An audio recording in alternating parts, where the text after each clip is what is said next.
Gel ve bak. Gece nece yaraşır sənə, hilal ala gözlərinə, aralarda arzular dönür mənə. Gel ve bak. Mənim sevgilim, sən hamıdan gözəlsən. Cənnəti təsvir etsəm, çəkərdim sənin rəsmini. Səhifələr tükəndikcə, sanki bitir hər şey. Mən kitab olsaydım, adım olardı sənin səhvin. Çox vaxt musiqi nəsə demək istəyir, anlamırsan. Mən mahnı olsaydım, susub səni dinləyərdim. Əzab ver, qorxma, sevgidən ölmür heç kim. Mən ürək olsaydım, səni çöldən bağlayardım. Mənim sevgilim, sən hamıdan gözəlsən. Sənə mən gül verdim, sənsə sevdin tikanların. Uçmaq istəsən, göyə çıxmaq lazım deyil. Qəlbim sənin səman, sevgimsə qanadların. Dünyaya baxıram hərdən, o bəzən bizə oxşur. Mən dünya olsaydım, fırlanardım başqa səmtə. Sənin əksini sevdim, ürəyini tapa bilmədim. Ürəyin olsaydım, yəqin gizlənərdim mən də.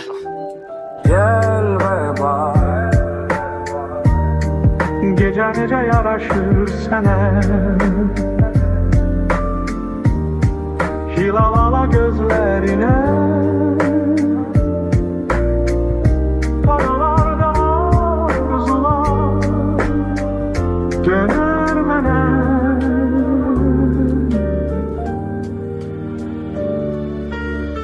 Gel ve bak, hayat kime çevirip de məni. Gel ve bak, söyle gözlerimin içine deyir. Tanımadığın adam, sənə doğmaya özgəyəm.